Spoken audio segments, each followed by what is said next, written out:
Hi, everyone. Welcome to the Zone2speak podcast. I'm your host, Juliana.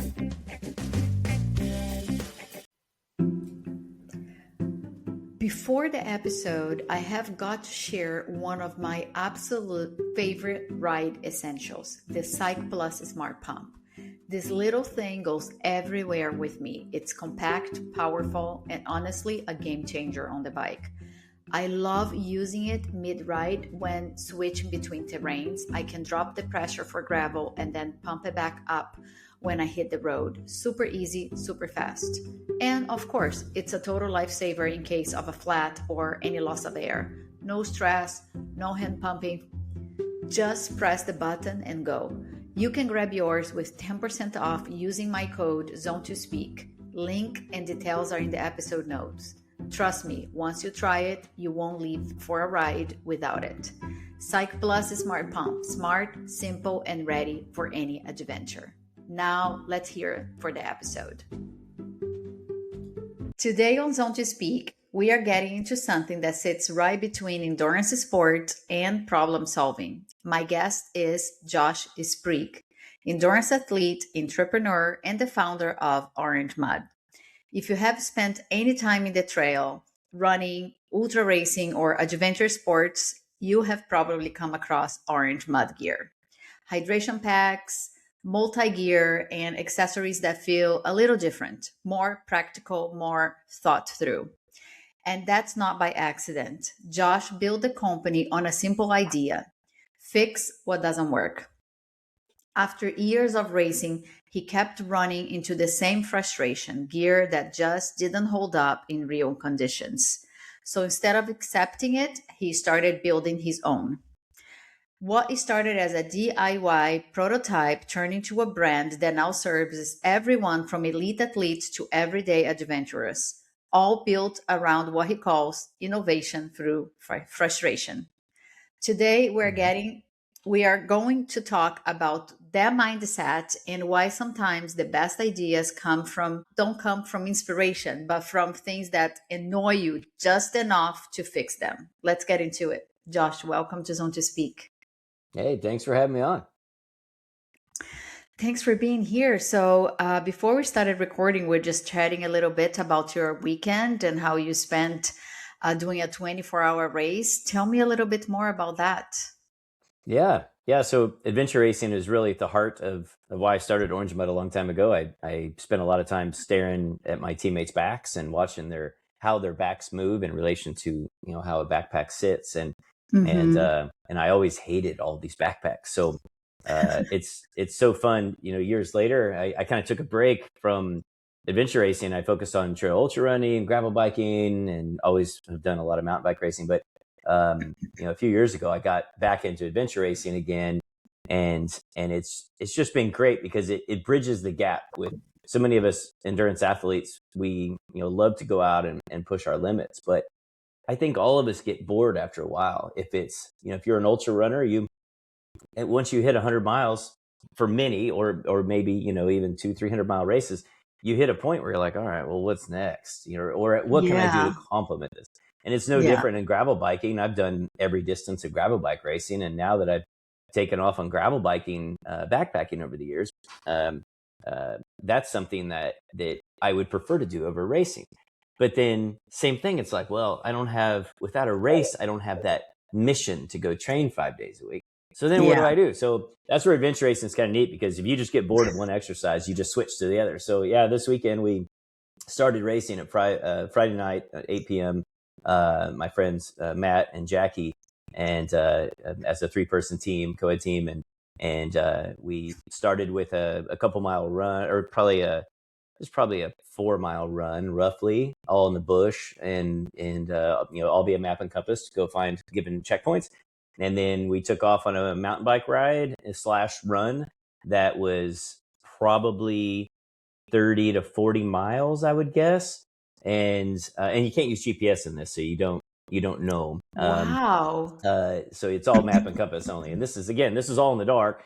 And then after we finished that, we started the mountain biking at probably about 10 p.m. and we finished around 6 or 7 a.m. And then we had to run this kind of relay-ish orienteering event. It was kind of unique for even for an AR, and that took probably a couple hours. So I think it was around 11 a.m. that we started a kayak, and we kayaked from 11 a.m. until about 8 p.m. and then we were done. Wow. So yeah, it was a good time. I jumped into it a few years ago again, and I had just been doing 12 or 16 hours, and this was the first 24 in a while. And there's a big difference between anybody can do a 12-hour adventure race, but 24-hour it's a big jump. It is and it isn't, but it's a lot of people have a hard time with the night because the navigation is that much harder, and then it's also hard just to skip that night of sleep and then just keep Yeah. going. And if you can make it to sunrise, it's actually not hard. But at the time between 3 and 5 a.m. is always the hardest. But as soon as that sun comes up, you're back fired up, and you wouldn't even know that you missed a night of sleep, and you're ready to go all day. So yeah, it's an awesome sport, and just makes you feel very much alive. And you don't feel your legs or arms or whatever that much, other than just pain. But it's different. It's not like you're out on a ride and you're just suffering and you've been sweating forever and you're just tired, because you have other things to distract you. And Yeah. especially for me as the navigator for all these years, almost all the races I've done, over 100 adventure races, I have a lot to keep me occupied, because I keep thinking like, okay, where are we at? Are my teammates mad at me because I went the wrong way? Do we make this 40-mile bike ride a 50 because I made an error, and that happens. So yeah, it's a lot of fun. Yeah, I can attest to that. Like when you get through sunrise, it just gives you a boost of energy that it recharges you. Yeah. But I never seen a race like what bike, run, and kayak. That's Yeah. different. That's really, really cool. Yeah. That's at the core of adventure racing, are those three elements. And then I've done races where we had this one, even we did have like a 20-minute paddleboard end, which was kind of a goofy Wow. little thing they added at the end. But it was you're trying to get points by hitting all these different checkpoints. And my Got teammate Jackie, it. it was a one-person event for that, and she went and got those 2 points for us. But yeah, I mean, we've had rollerblading in these events, which I hate rollerblading. I suck at it. Wow. And Wow. but a lot of rope work. Usually once you hit a 24-hour race in bigger, into the multi-days, you'll do Tyrolean traverses, you'll do free rope ascends, you'll have generally always some really cool rappel. Wow. That could How be, do you train for that? it's just a lot of work, freaking time. It's the reason why I stopped once I had kids. I didn't have time to do it anymore. It's triathlon is a sport that takes a lot of time. Cycling takes a lot as is, or running takes a lot as is, and then triathlon takes a lot. And then adventure racing is kind of a whole nother. It's more like a lifestyle. Like adventure racing, like your teammates kind of become your own spouse, is in a way, because you have a whole lot of stuff to go do and train all the time. But yeah, I mean, back when we were racing a lot, I had a slip at the lake for my kayak, and I'd go down, I'd train a few days a week with it. And then, we ran all the time. We biked 5 days a week. We ran at least 3 days a week. We paddled a couple days a week, and rope work, we try to practice, but we normally just would hope for the best, which isn't exactly the best strategy. But when you have a bunch of brain dead, sleep deprived adventure racers, they always have a very strong safety element on course when it comes to rope work. And we of course had to have given training, but they usually made it fairly idiot proof, where you're not going to hurt yourself, because they knew our brains weren't quite firing right when you've been racing for 50 hours and haven't really slept. That's true. Yeah, your cognition is a little bit off. It's off. Yeah. Yes. Yeah, for sure. It's probably off anyway to start, but yeah, let alone into the race. Let's talk a little bit about Orange Mud. So a lot of companies start with a big vision or a market opportunity, right? But yours started with a frustration. Mm-hmm. You were racing, training, and using gear that just didn't feel right. So what specifically wasn't working for you back then? And what was the moment you thought, I'm just going to have to build this myself? Sure. Well, it was a combination of, I hate waist packs, I hate handhelds, and which is largely still true. And then when it came to packs, most of them are too big, they were too hot, they would rub you, they didn't have enough storage in the right places. And sometimes it was overcomplicated. I can't tell you how many races I've done in my life where I've hauled a backpack that was just too big and it was unnecessary. And if I give you a 3 liter hydration pack and you only need a 2 liter hydration pack for your race, you're still going to fill it 3 liters full. Yeah. So you're going to be carrying an extra liter of water, which is just simply unnecessary. Heavy. And it's Yeah. also heavy. And it's going to slow everything down. It's going to make you like what you're doing less. So my whole goal was I want to get out there and I want to enjoy things more. And like, I always am happy on bike rides. You could stab me in the back with a bunch of nails in a bike ride and I'd still be happy. But runs, I always have had a hard time just enjoying it. I don't get the runner's high people talk about. Never had that. I actually don't even know if it's real. I think people are full of beans, but I'm sure some people get it, not me. So I wanted to have something that complemented me and didn't bother me while I was running, so I could get that running as an objective. I look at running as more, for me personally, it's more of an objective thing. It's a goal is what it is. And I want to go out and I want to accomplish X distance or X time simply because I know it's needed to be able to build up to X that I'm trying to achieve. Whereas cycling, it's like, I'm going to go riding today and it's going to be great. But so anyway, so when I hated these waist belts because they squeeze your waist and largely most of them would squeeze your waist and cause GI distress in endurance sports. And then handhelds, it's like running with a weight, which I always thought was kind of weird. I'd rather not lift weights while I'm running. And then especially only on one side, if you're not running with two. And then again, on the backpack, I wanted to shrink it. So when I built my first backpack, it was started with the bottle-based hydration pack. That was what started Orange Mud. And I just wanted something that would hold a 700 ml, 24-ounce water bottle, and that you could easily take off your back, and you could see how much visually water you have. Because a lot of times in a bladder, you don't know. And then I wanted to have shoulder pockets where I could store gels and electrolytes in replacement nutrition. Shoulder packs, so I could pockets. Yeah, exactly. So you top those off, and then in the back, I wanted to be able to hold. Well, and at the time when I started Orange Mud, the iPhone 4 was out, which fit in the shoulder pocket too, which was quite convenient. But then all of a sudden, Apple decided to make things the size of airplanes, so I didn't. Now I had to move to the back storage, but. So in the back storage, I had a headphone port in the beginning, which no one really uses anymore. But I had an area to put your phone, cash, and ID and credit card, just so you can have what you need for post training or maybe during an event or again something to buy a beer at the beer garden afterwards. And so I wanted it to be simple, and then from there it just expanded over the years. And the push to start it was a mix of I just had my first son at the time, and both my wife and I had very demanding jobs, and there was no way that both of us could both maintain that level of work output from an hour's perspective and still be parents. And so I thought, well, I've always hated these packs. Maybe I'll just build some myself, and then one of us can have it as a hobby.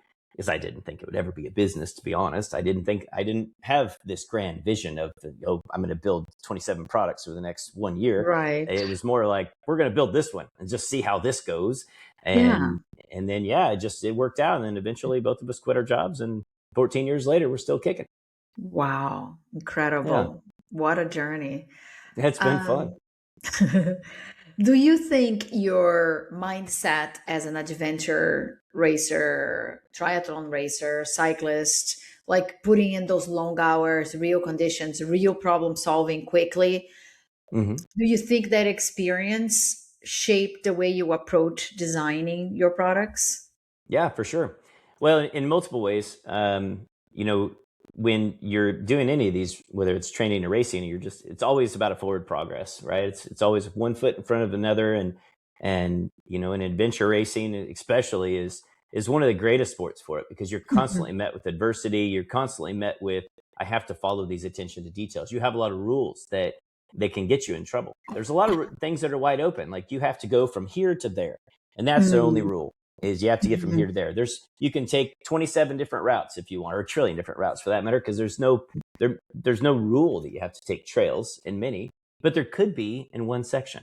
And then you still have to be safe, right? So you're constantly doing risk mitigation and planning for the most efficient route. And then all of a sudden, maybe you don't feel good. And it's no different in business than having a roadblock. And, that's the not feeling good in business. Or, I have who knows what problem that'll pop up today that you have to just solve. and you just look at it, approach it head on, say, hey, let's figure it out. Let's keep going. So yeah, business and racing and training, they're all tied together. And I think you can often see it in races, those people that meet adversity head on and just don't care. And they just keep moving versus those that just dwell on everything. And I always feel bad for those people in races because, I mean, this is meant to be fun. That's really the whole goal. But business is the same way. Business is meant to be fun. Otherwise, you probably should find a different career. And so my job is not always fun. I promise you that. But when we do have crappy times, I just say, all right, let's figure this out so we can get back to the fun times of whatever that may be. So yeah, it's 1 foot forward is my favorite way to look at things. Couldn't agree more. I always tell anyone that is like, oh, tomorrow is Monday. I'm like, if you hate your routine like this much, I mean, of course, you want the weekend to be longer, let's not kid around, but you should love your routine, right? I love my routine. I don't mind at all if it's Monday, if it's Friday. I mean, of course, I love the weekends because that means I can ride my bike longer, but I'm not hating Monday morning, I know I love Mondays. It's actually my favorite day of the week. I have a clipboard here on my desk, and I start fresh every Monday with all my tasks. And I often even work on it on Sunday because I'm so excited to get the week going. My favorite part of Monday is that you have the whole week to get things done. Usually by Friday, it's one of my more disappointing days because I realized all the things that I didn't get done in the week that I wanted to. And every week there's more than I can ever do. So it's, there's an expectation and a hope. And as a business owner, I tell people it's a lot like being a handful of concrete. And I feel like all I'm doing is plugging holes in a giant dam. There's always some new hole opening, and I just have to go up and mix up some new concrete, stick it in there. There's always some problem that robs me from my time. It's like having a dirty chain on your bike. There's always some inefficient thing that's happening, or a skipping chain or something. But yeah, you were doing Mondays are good. Yeah. So tell me a little bit of the beginning. I think most of the, some of the best stories come from the early days, right? Duct tape, random materials, figuring things out as you go. Sure. What did that first prototype actually look like? I know you talked a little bit that you have the space for the phone on the shoulder, which I love, but now, of course, phones have changed so many different sizes. Like I almost an iPad. I still have the mini because I love the little one, especially because we race and I want to put it in my pocket. But tell me a little bit about this first prototype and how far it was from what Orange Mud products are today. Yeah, so the first prototype was made from a gun holster. It was a pistol holder, is what it was, and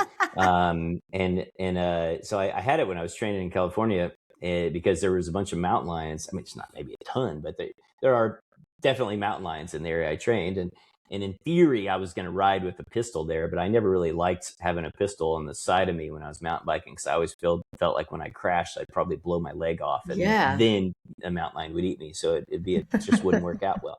But anyway, I took that gun holster and a ratchet strap from the back of my truck and a hotel sewing kit and this old pack. I think it was a Go Light pack that I had, waist pack, and I chopped the bottle holder off, and then I sewed everything together and made this really crude prototype, and it looked terrible. I mean, it was worth probably 50 cents in value from its appearance.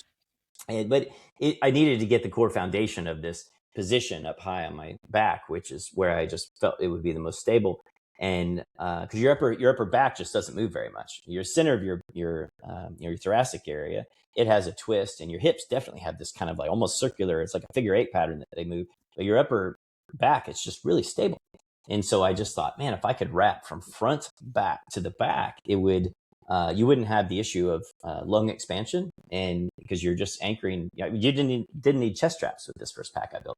And so I thought, if I can get this to work functionally, then we can make it pretty. And it works great, just right out of the gate. Very first prototype, I went for a run. I was like, this is great. Told my wife it's probably going to cost $50,000. Worst case, we're going to have 2 backpacks worth $25,000 each, perfectly designed for us, and then hopefully we can sell these. And so 10 months later, it took a while to refine it into, okay, let's put the shoulder pockets, let's put the back storage, let's get the bottle holder in the way that we actually need it so you can put it in blind. And because it's a tapered bottle opener or bottle holder.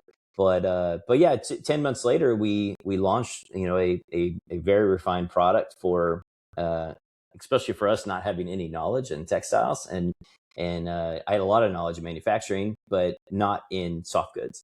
And so that was a whole different animal that took a variety of resources and to solve. And then, yeah, as the years have gone by, I'm an expert seamstress now. I mean, I can sew anything, and I have full Wow. sewing, capabilities at our office. And we have probably, I don't know, 10 sewing machines and lasers. And, now we design everything in CAD, where it used to be me folding over a piece of manila paper or poster board. And then I'd always design things by hand as half of a pack. And then I'd cut it out, and then I'd have a full pack. And then I'd start with that as piece one. And then I'd duplicate for piece 2 and 3 and 4 and 5. And I used to just craft them here on the floor in my house and with chalk and pencils and everything. But now I just design it completely electronic. And then we print it on the laser, or we cut it on the laser, and then we sew it. And it makes everything so much easier versus in the beginning, everything was hard always. It was never easy. But so we definitely have refined our process over the years. And the quality has always been a number one focal point of mine. We always use premium nylons, premium threads, and build everything to take a royal beating. Like, I want my stuff to last forever. Our stuff, I don't design it to wear out. We don't have people that, if we ever have somebody reach out, it's like we have some a stretched out piece of elastic, and it's like, here. We've even built things for like those little goofy things. Like, I had a client of mine this morning, a customer of ours this morning, that said, "Hey, I've been using this pack for 7 years. The elastic strap in the front's worn out," which we switched from the Well, elastics. after 7 years, you would expect that. Well, you would hope, yeah. And so I told her, I said, if you want to send it to us, we'll replace it for free, or That's we have an awesome. $8 replacement. And the $8 replacement, you'll never wear out. It's nylon now, and it's a Velcro piece. You just cut it off and put the new one on. So I'm all Wow. about, I don't want people to feel like you have to buy a new pack every season. I want you to buy one and be done. I'm not into the whole disposable mentality that is the world of Amazon. I despise so many of the import crap that is, in our markets. It's just not how my brain works. I am constantly discouraged with things I buy anymore that just fall apart almost instantly. And it pushes me even more to do always the best job to make sure our stuff's going to last forever. I mean, from a waste, it's just stupid. And then, just to put it in the landfill. But then the other side is, if you want to train 1,000 hours this year, go do it and use our pack. It's great. I always want it to be tough. So yeah, it's I fun. love that. It just creates so much more credibility on the product. I think a lot about sustainability. I always look at products that also fix things, like Yeah, you said, if it's not working, can I send it back to be fixed? You don't need a new one. Then what do you do with that? Just yeah, throw it away. And then, like I said, it's just growing that landfill somewhere. sure. Yeah. So, but look at you now. Amazing, amazing story. And you go to these events and then you see people wearing your product. It must be such a proud moment. Yeah, it's awesome. Yeah, when it was really cool in the beginning. I did I think this was maybe year 2.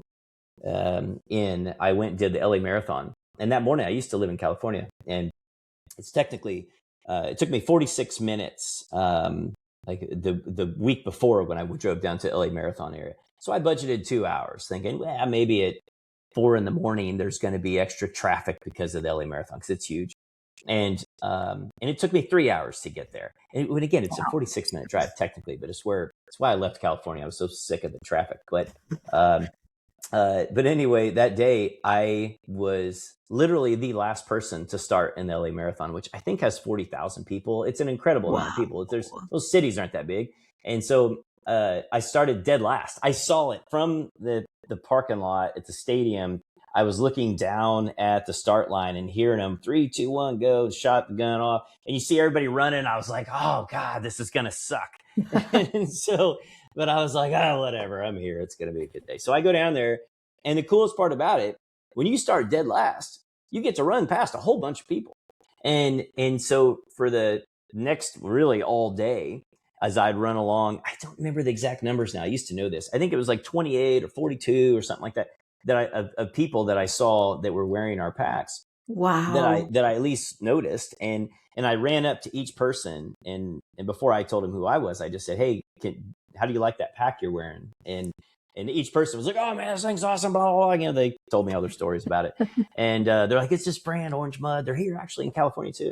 And I was like, "Well, yeah, I designed it. I just wanted to, before I told you that, I wanted to, ask and get real feedback." And that was it was even though like that marathon, I was really slow that day. I hurt my foot at mile 18 and just kind of limped end on that one. But it was one of the greatest marathons I've ever done, because it was really early point in our business, and seeing so many people out there wearing our gear and being able to talk to everybody and see the positive attitude that came about. It's what constantly motivates me to always ensure that we do a good job, because the last thing I ever want is to hear like my pack failed during the race and you cost me my race. Oh my God. That Yeah. I never want to ever happen. Yeah. And so I even build backup plans as failure points into the designs, just in case one seam would rip. There is a backup to each one, anything critical in our packs. But it's something that when you see those happy faces, it just translates to so much more fun. So like when I design a new product, I think, okay, well, who is the target audience for this?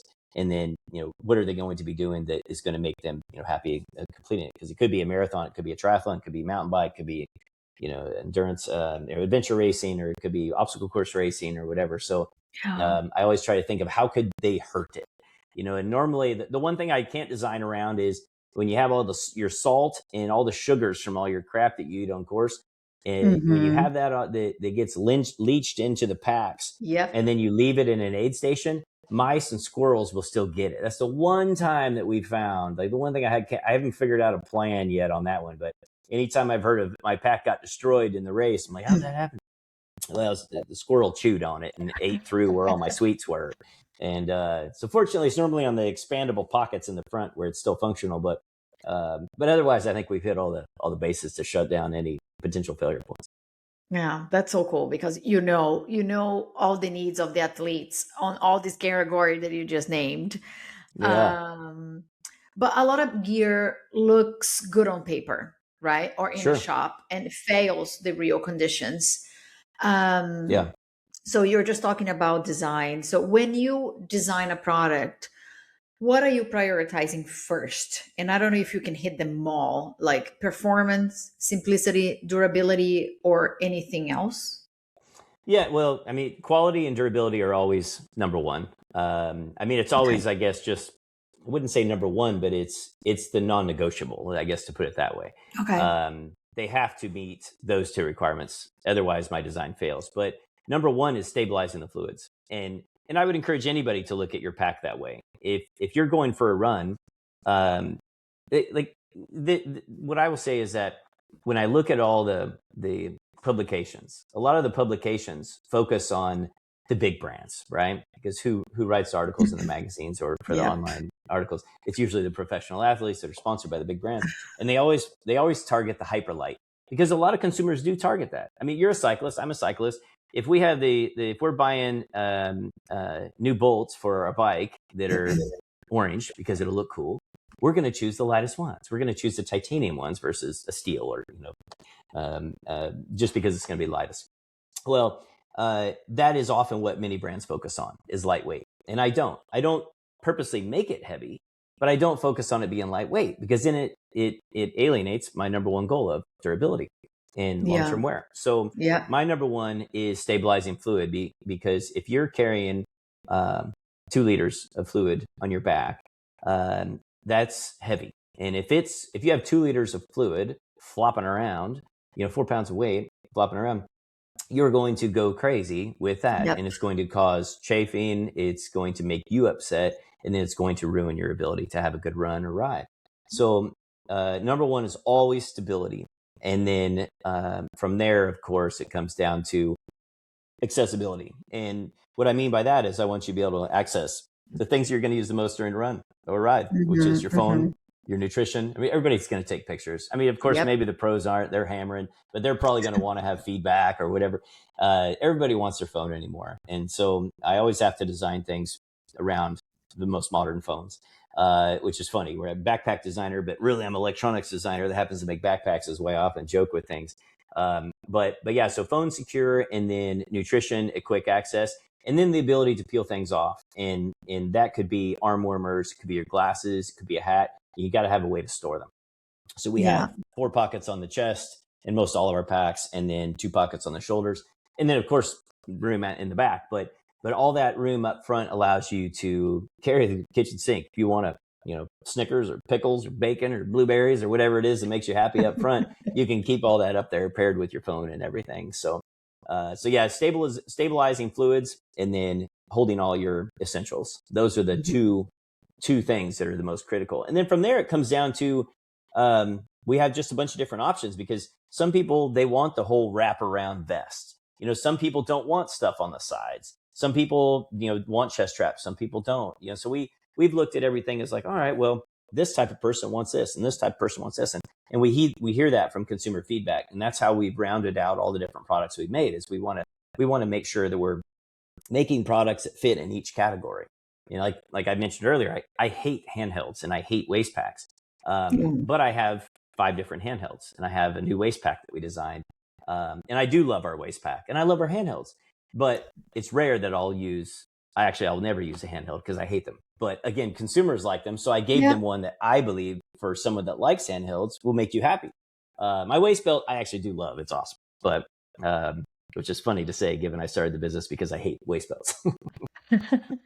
So Yeah, everybody's different. Everybody wants something different. So it's good that you provide the option, even though it's not something that you would particularly choose for you.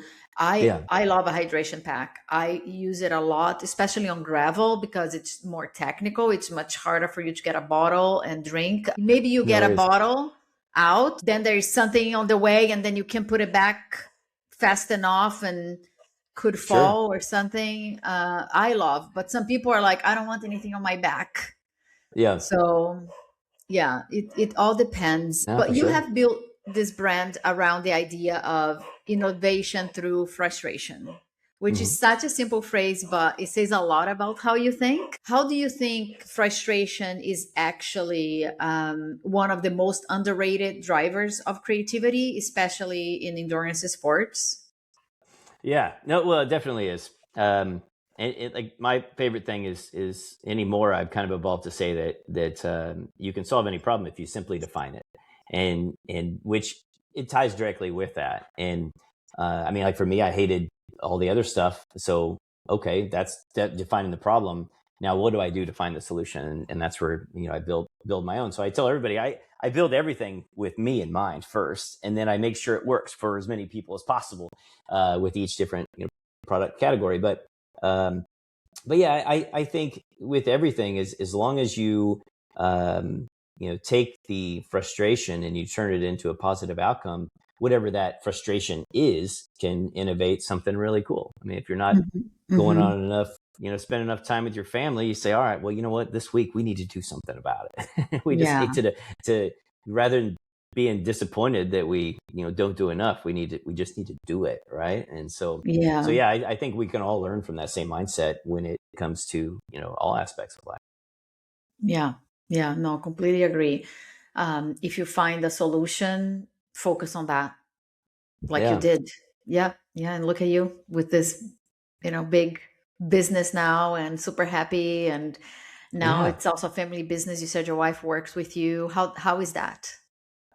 yeah. That part is cool. Yeah, my wife, she's my other side of the whole business side of things, and it was a tough adaptation to go from both of us having our own careers, and then all of a sudden we're both in the same office years ago. And actually, when we both first started, like she quit her job first, and then I was second, and I remember like that first.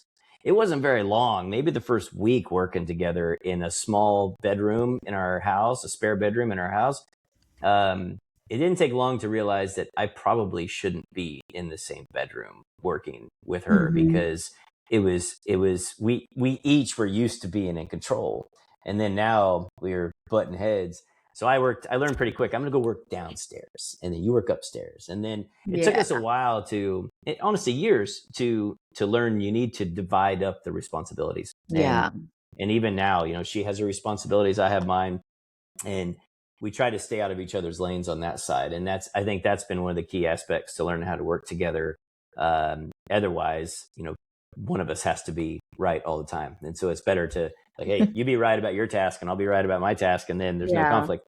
But yeah, and then my sister works for us too. She's been with us for, I think it's been 8 years now. And she actually helps us in both companies. And that's been really cool to be able to spend a lot of time, with her. And then even our kids, like my son, I took him, he's 14, and I took him to, Unbound Gravel last year, his first real expo of actually doing work, and where it was just him and I was like, hey, dude, this is just me and you this trip. Like, you're going to have to actually work. And, this isn't like you get to chime in.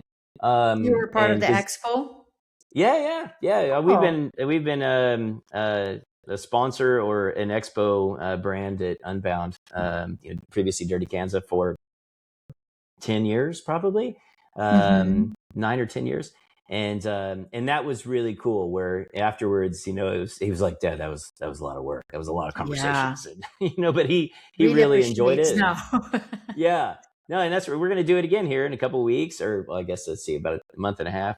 And then I took him on his first 12-hour adventure race with me, 3 weeks ago, and he did great. It was awesome. He hammered out there and did a fantastic job. We came in 8th overall, and he was even wearing a prototype that I built like 7 years ago. Wow. No, it was longer than that. I was in Colorado. It was like 8 or 9 years ago, that I had just had all these years, and I just thought, hey, just wear this thing out of fun. So yeah, Cool. it's neat to be able to involve your family with things, whether obviously directly working or, where just going out and crushing it, having fun.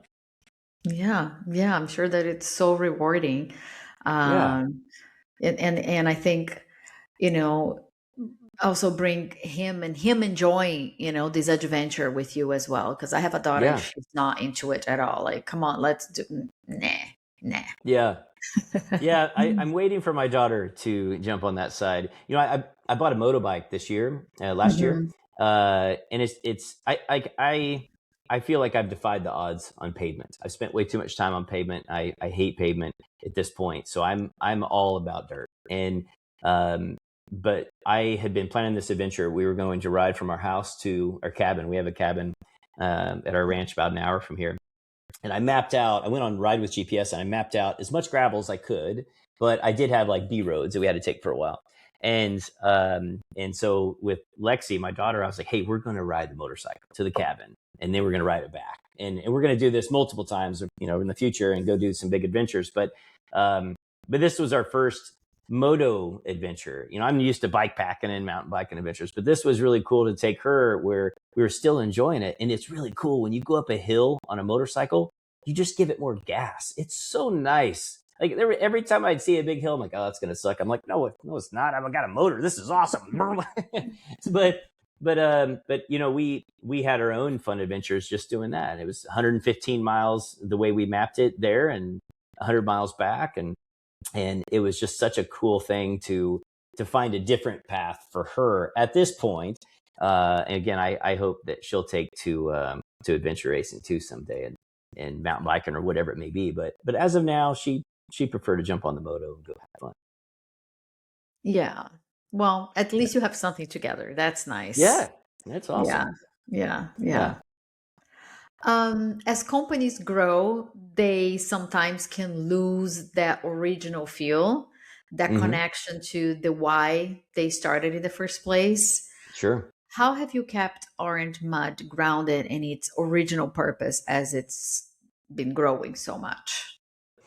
Yeah, and you definitely do. Like for me, I hit a point probably, 7-8 years ago, somewhere in that range, where I was just sick of the finance side of it. That it's one of the hardest parts that I don't think most companies, most founders ever really talk about. Is the growth. And each year I'm like, wow, we are growing. Like we grew for, I think it was 10 years in a row. We grew before we ever had a retraction. And it was just, post-COVID dip, which was fun. But with all those years growth, at the end of the year, I'm like, well, how did we grow? And yet I still don't have enough cash to pay for this inventory. Why am I still borrowing to pay for inventory? And it's just part of the financial side that is a giant learning curve. I mean, I spent 15 years in manufacturing, executive level, and Yeah. managing P&L and balance sheets and all that.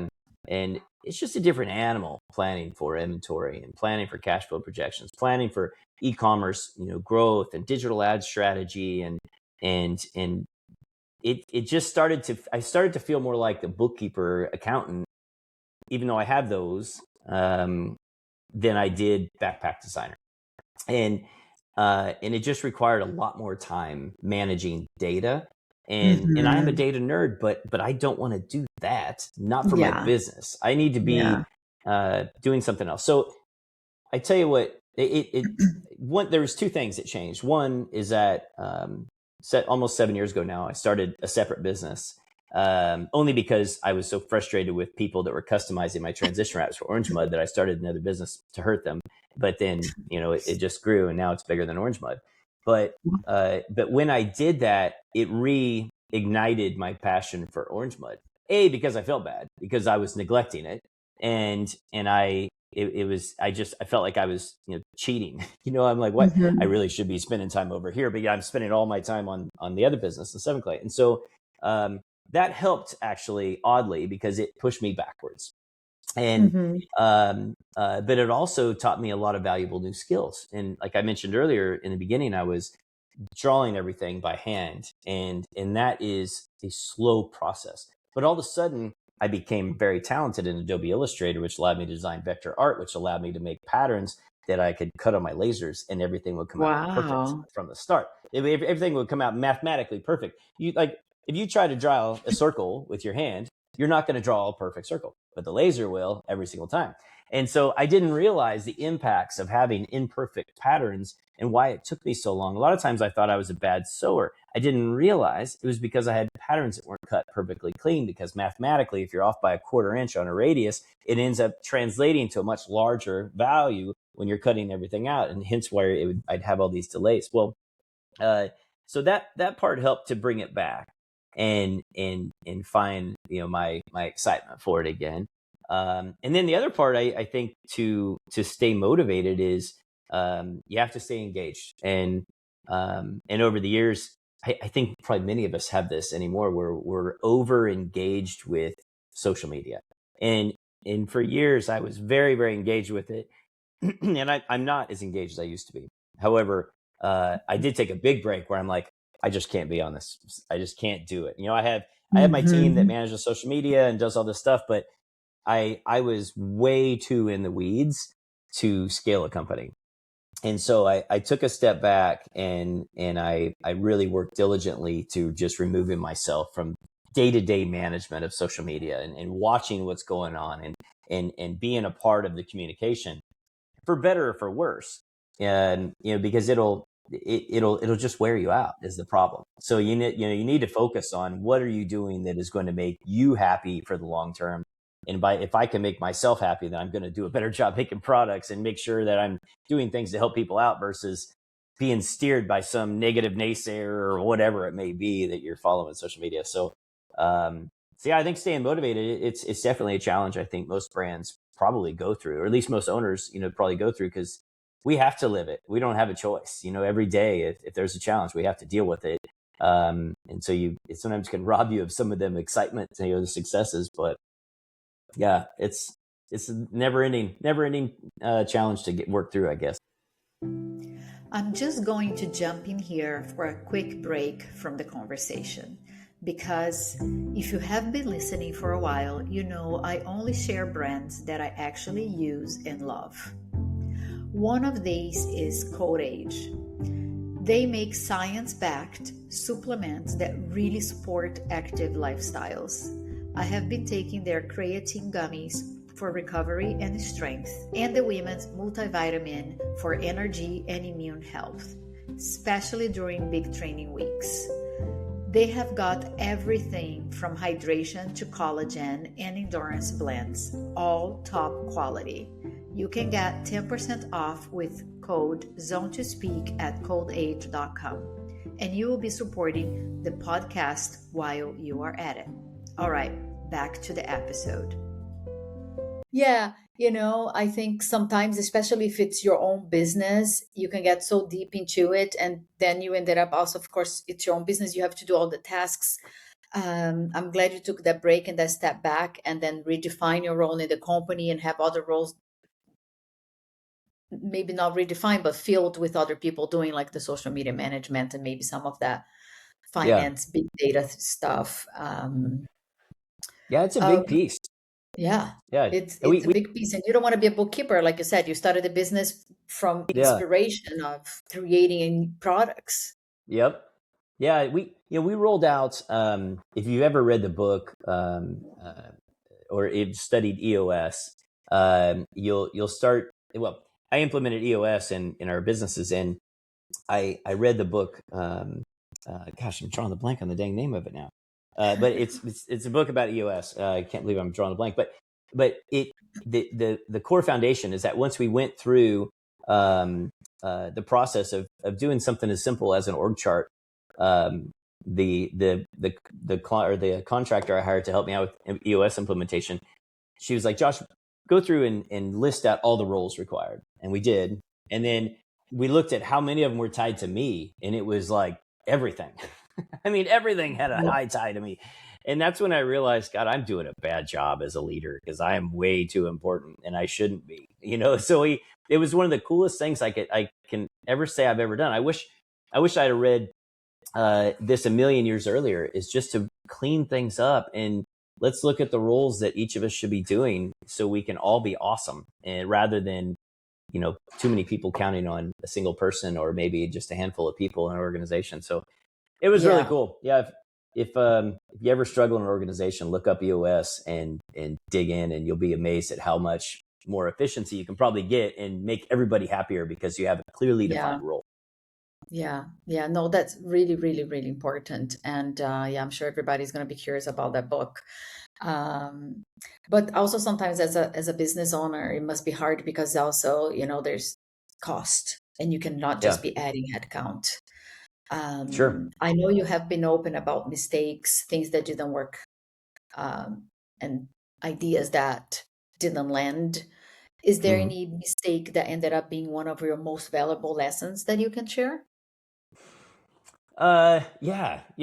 I guess an odd one is just dealing with cash. Cash is the big one, and I always tell people that I have people all the time, hey, I'm thinking about starting a business, and I know you've got some. What do you think? And I'm like, don't do it unless you have a whole bunch of cash, because that's what it takes. I mean, it really does.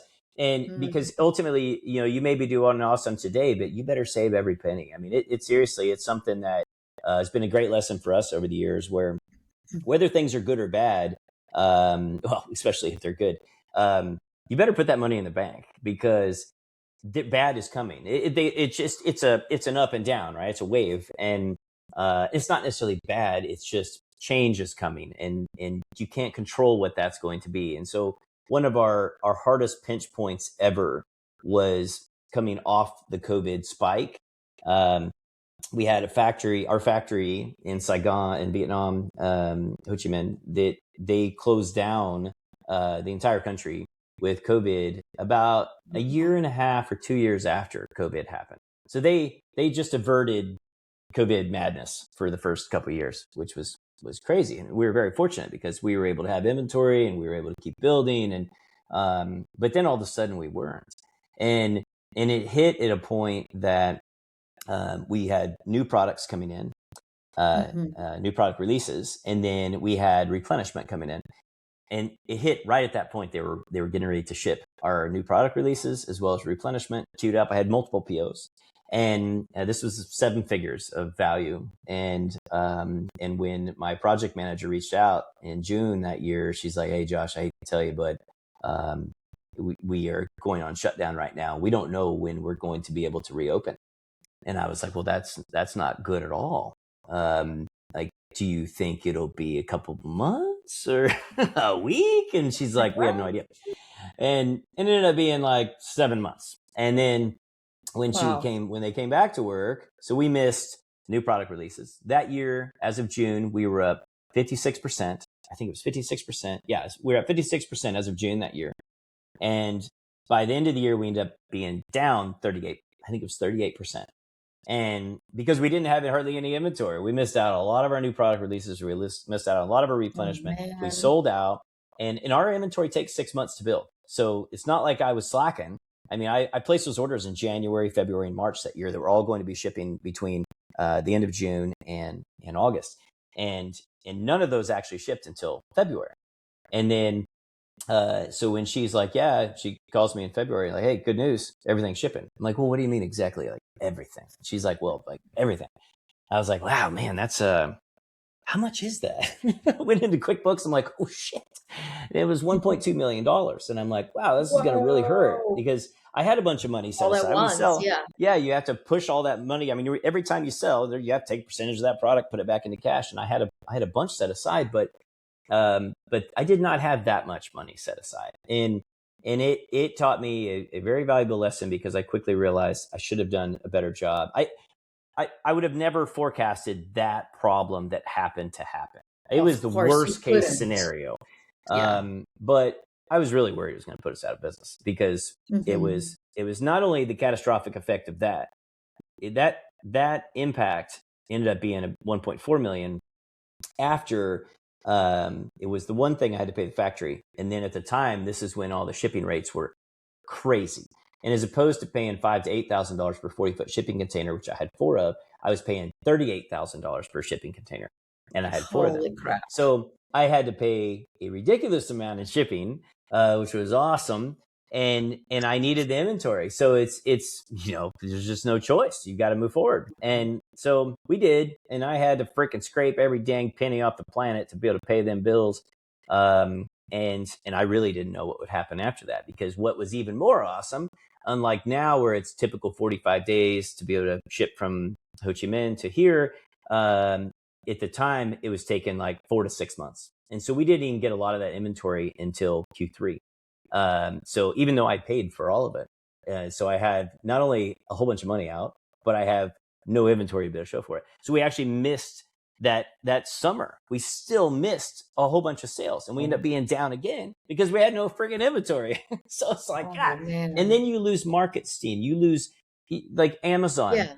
you lose strength. If you don't have inventory, Amazon penalizes you. If you sell out, they're going to penalize you. And then Really? it takes a Wow. lot of time to build it back up. It's like Amazon is like a train.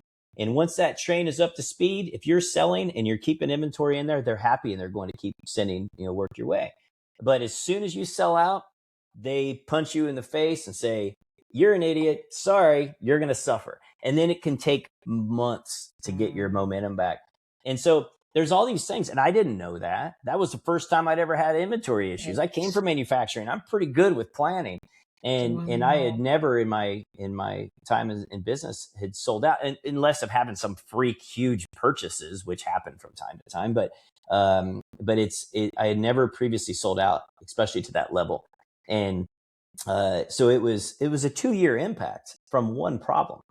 And ever since then, I have spent an incredible amount of time trying to do a better job of projections and cash flow management, and being extremely conservative with what we're doing on how we're running the Mhm. business. And Mhm. it ended up being a good thing, which helped me in all aspects of cash flow planning. But sadly, cash flow planning is a giant aspect of running a business, especially inventory based business. It takes a long time to get. If you're just buying from some drop shipping thing, I hear people do that, and like, hey, great, good for you. I wish I could do that, or I guess I could do that, but I don't, just not my jam. But that's different. If you can just buy and get it in a week or whatever. But yeah, for me, when it takes 6 months to build a product, you've got to do some serious hard planning, and that cash is a big piece of it. Yeah. Yeah. Yeah. Wow. A lot of big lessons learned. You're probably a well of knowledge. Oh yeah, when it comes to like problems, yeah, I've always told people I learn the best because I probably have gone through every problem you can think of in business, it seems, so far, at least a few times.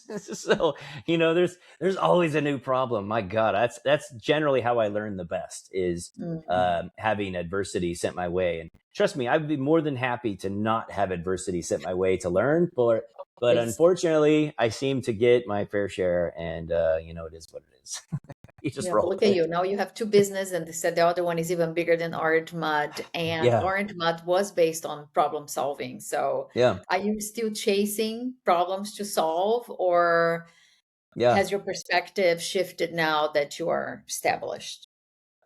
Yeah, well, so yes, I'm always chasing the problem. What I will say is that I've never been a fan, kind of like we talked about in the beginning. I don't like waste, and so I look at our product portfolio as I always look at it in gaps before when I look at my list. I have every time I go on bike rides, I almost always have new ideas for new products from bike rides, and that's where my brain is the most fully engaged. And so I always put them in my note folder of, oh, this new idea is cool. But then when I get in this design mode, I'm like, okay, well, what do I need to design next?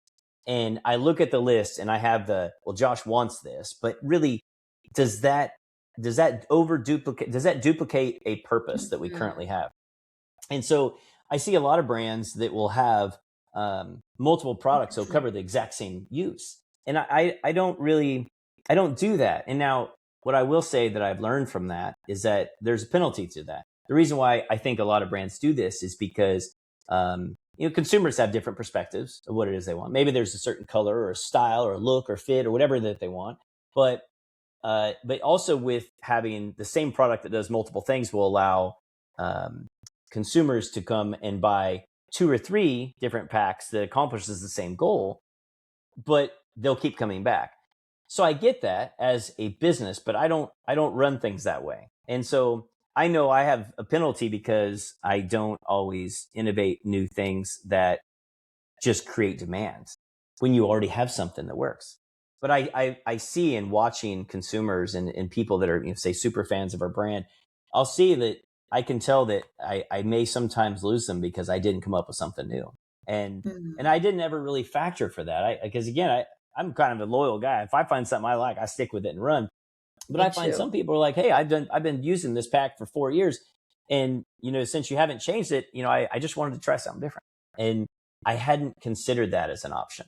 So, yeah, I think as we've, grown, it's a piece that I need to maybe do a little better job on when it comes to picking what it is we're going to design. I probably need to maybe I have two that accomplish the same category.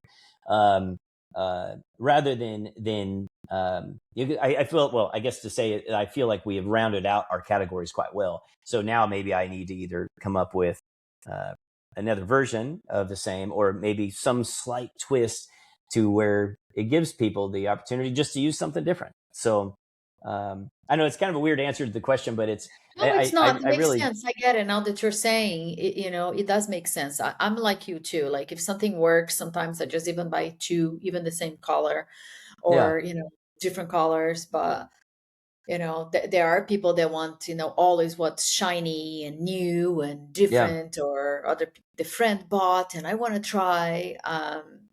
So maybe I guess it's something else that you can play with and see how it goes in the business, yeah. if it's actually worth the investment, because to prototype, to test, it's not cheap to Yeah, it's create new expensive. products. Yeah. Well, think of your bike, right? I mean, how many times have you bought a new bike? Like when I raced carbon fiber bikes, I get a new bike every year and a half. And it was just where that was where my brain started to say, I believe, and I know that the bikes were fine.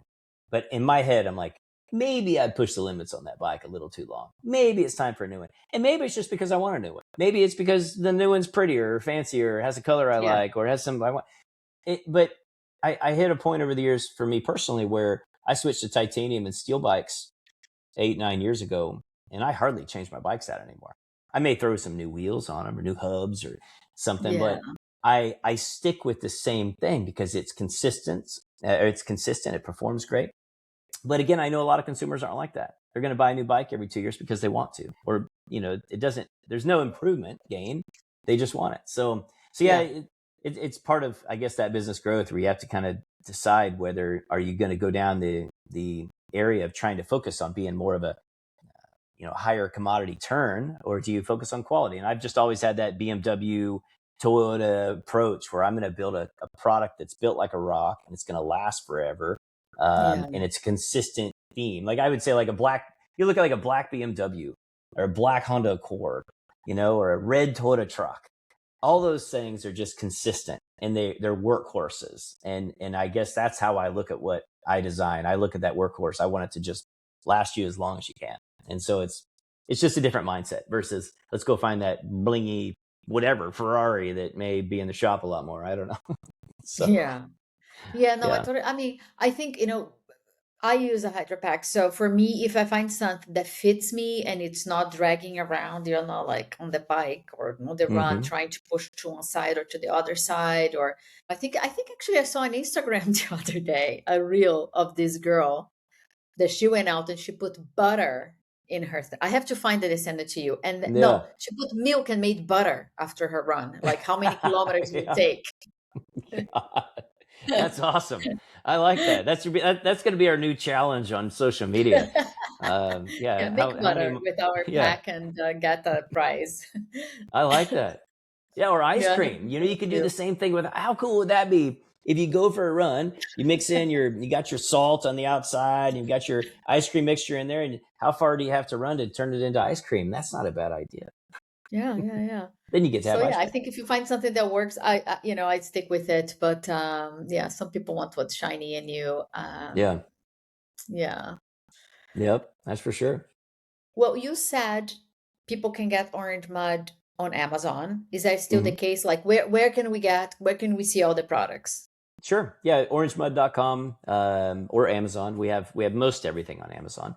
I always steer people to our website. And the reason why is that, I, with, when it comes to hydration bags, a lot of ours fit different. Now, some are more standard-ish, if you will, but most of them, they fit different. And so the nice part, at least if you go to our website, you'll be able to see, I always overkill it with the amount of descriptions that we put on there. And here is how to fit it. Here is how to wash the bladder. Here is how to trim the hose and make it ideal for you. And there's so much, whether it's my brand or somebody else's, I would always encourage people to look at your pack and find what is not working, and then define that problem and say, the hose is too long. These straps are flopping around. And then try to figure out how to fix it. And so we have a lot of those answers on our website. Again, whether it's ours or somebody else's. One of the key things I see people is that drives me crazy is I'll see them, they're running with the hose, it's just too long. But as a pack manufacturer, we do keep the hoses longer than are necessary for everybody, but I want it to work for everybody. So we design it around conservative value. But then, if you're a smaller runner, for example, or a rider, you can trim probably, 4, 5, 6, 8, 10 inches off the hose. It just depends on your body Yeah. type and what you're using it for. That actually will change it a bit too. A cyclist versus a runner, there may be about a 2-inch difference length in the hydration hose to the bite valve you're going to have. So look at that and then clean it up to make it work better for you. And again, that's the type of stuff that we have on our website. And then even like how to wash a hydration bladder. It's one of the most common things we see. We see people buy like quite a few bladders sometimes. And I don't pay attention to the orders as much anymore, but every once in a while I'll hear my wife say like, man, this guy's bought like 6 bladders in the past 6 months. And I was like, well, that's weird. And like, you should message him and just ask him what's going on. Not Cause like we washing. have warranties. They're awesome on basically if there's a problem, just fill out the warranty link and we'll get you a new bladder. But I often find people are like, well, I got mold in it or whatever. And I'm like, there is a solution to all these things. Like, I get it. Like right now, my hydration bladder from the race this weekend is still sitting out there in the garage. Now that I think about it. And you leave it set after a race for a few days, and that thing is like its own science experiment, which can be really neat if you're looking at bacterial growth. But if you want to clean it, you still can. It's actually pretty easy. So again, I try to put those type of things on our website and whatnot. So yeah, long story short, yeah, orangemud.com. Cool. I'll put all that on the episode description and I will go check it out myself, especially on those tips. I'm always paranoid. Like as soon as I get home, I'm washing my bladder right away because once I always wash. I don't know what happened, but I took it out to go to some event and I was like, oh my God, what's happening in here? But I did clean it. I left with hot water, vinegar, and salt. I don't know if that's what you have. Yeah, that And works then great. just kept on cleaning, baking soda, and just kept on cleaning, like, I don't know, 4 or 5 times. I don't know how many times that I did the Hmm. switch, and it was clean. It was fine. Yeah. Yeah, Yeah. I tell you one little tip that happened to me actually this weekend. My bite valve was dripping right when we were getting ready to start.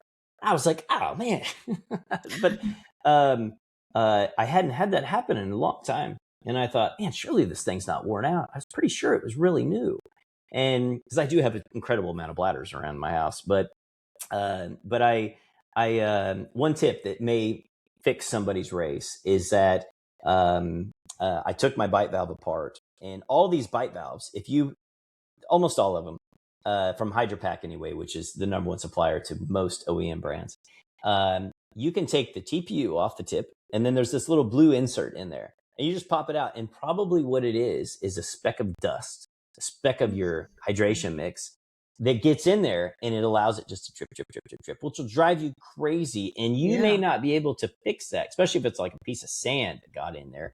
Um, you may not be able to just drink through it. And I took it off and I just popped it out, and I took my shirt and I just wiped out the inside of the TPU, and then I wiped off a little blue piece, and I put it back together, put it back in, and it was fixed. And Done. even for me, I was like, oh, that was really cool. I didn't know that was actually going to work, because I've talked about it in premise many times, but Mhm. I hadn't done that for 10 years probably since I've had a leaky bite valve. But we see that type of thing come in from consumers a good bit. Like, hey, I need to buy a new bite valve. But God, unless you're a chewer, like some people, I've seen people at races where I can tell, I'm Yeah. like, God dang, do you chew on that thing? You're just supposed to bite. That's why they call it a bite valve, not a chew valve, But Yeah. some people must have jagged, sharp teeth or something. Some people ruin them.